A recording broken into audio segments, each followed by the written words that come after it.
How to start investing for beginners, tips for your 20s. Investing as a young adult is one of the most important things you can do to prepare for your future. Once you've set up an investment account, you can start saving for goals like retirement, buying a house, or even planning future travels. How to start investing in your 20s. Number 1. Start building an emergency fund. First things first, always try to build an emergency fund first.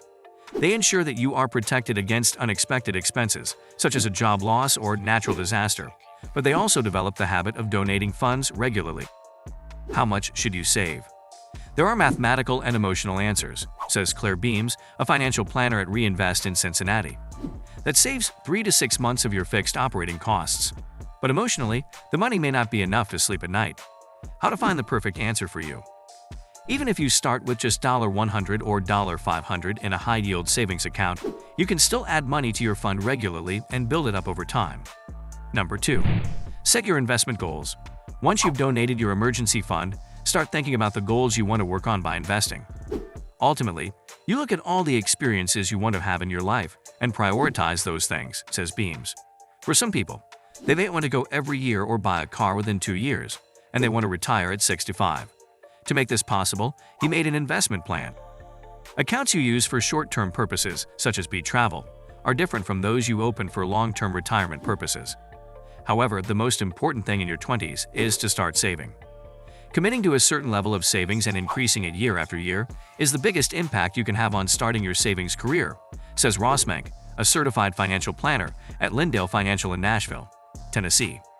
Once you've outlined a set of goals and created a plan, it's time to look at specific accounts. Number 3. Contribute to an employer-sponsored retirement plan. Children as young as 20 who start investing through an employer-funded retirement plan can benefit from decades of complex interest income. Most of the time, these plans are in the form of a 401k. The 401k allows for the investment of taxpayer money, up to $19,000 in 2019 for those under 50. That is tax-deferred until it is withdrawn at retirement. Many companies also have employee contributions up to a certain percentage. You always want to contribute enough to at least get this game, because otherwise you're just going to get a little more free money, Beam said. Even if you can't hit your 401k max right away, small starts can make a big difference over time. Develop a plan to increase contributions as you advance your career and increase your income. A 401k Bankrate calculator can help you figure out how much to add to your 401k to save enough money for retirement. Number 4. Open an individual retirement account. Another way to continue your long-term investment strategy is with an individual retirement account or IRA. There are 2 main options for an IRA, traditional and sleazy. Contributions to a traditional IRA are similar to a 401k in that they are included before taxes and are not taxed until they are paid. Roth IRA contributions, on the other hand, are credited to an after-tax account and eligible distributions can be withdrawn tax-free. Investors under the age of 50 can deposit up to $6,000 in an IRA in 2019. Experts typically recommend a Roth IRA over a traditional IRA for 20-year-olds because they are more likely to be in a lower tax bracket than retirement age.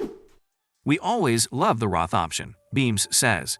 As young people make more and more money, their tax bracket is going to increase.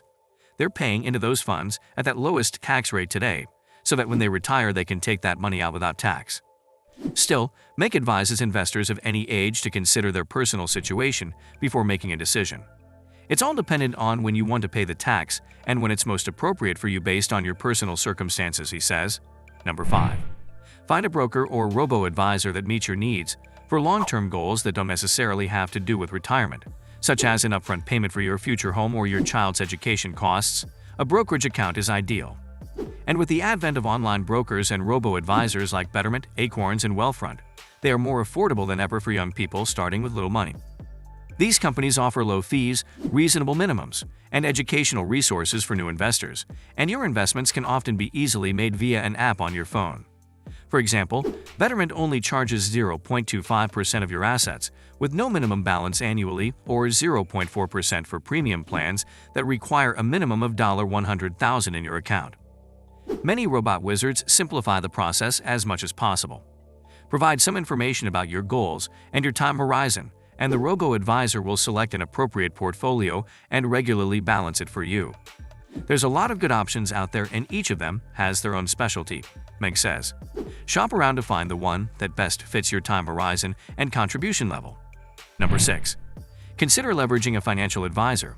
If you don't want to go the robot advisor route, human financial advisors can also be a great resource for inexperienced investors. While this is the more expensive option, they will work with you to set goals, assess risk tolerance, and find the broker account that best suits your needs. They can help you decide where to put your money in your retirement account.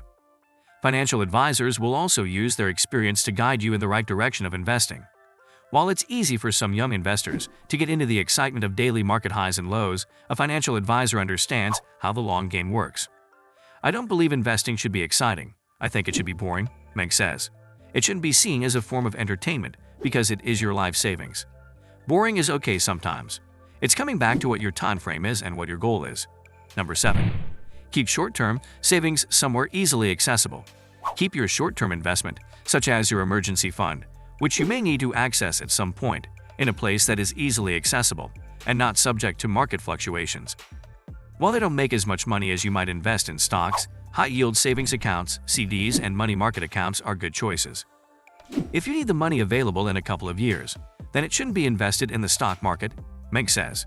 It should be invested in those more secure vehicles like a CD or money market where, yes, you might be giving up some potential growth, but it's more important to have the return of your money instead of a return on your money. Number 8. Keep it simple with index funds or ETF. Index funds or exchange-traded funds are a good way to invest in stocks or bonds. These funds contain part of many investments and are designed to mimic the effects of the index. The index tracks the performance of some stock markets. For example, the S&P 500 tracks the 500 largest companies in the United States. The idea is to invest in some of these funds in your 401k or IRA to build a diversified portfolio that includes U.S. stocks, international stocks, and small bond distributions. For each fund, you pay an expense ratio that includes fund management fees. The 401k will have a list of small fund options selected. In general, you can choose between two funds in one category. An example of a category would be large-cap U.S. stocks or large corporations, by selecting the one with the lowest cost. A difficult hurdle for new IRA investors is the minimum fund, which requires a minimum investment of $1,000 or more. Within a 401k, you can avoid this. IRA decision. ETF have no minimum investment requirements. These funds are traded as shares throughout the day and are purchased at share prices that can be as high as $50 for some funds. This can get you to the door of some ETF for very little money. Here are the best ETF brokers from NerdWallet. Ready to get started? Begin your investment journey by considering what your short, medium, and long-term goals are, and then find the account that best fits those needs. Your plans will likely change over time, but starting with at least one retirement account is one of the most important things you can do for yourself in your 20s. Not only do you ensure that your money is on par with inflation, but you also benefit from decades of compound interest on your contributions. This was all for today's video. Thanks for watching. Signing off.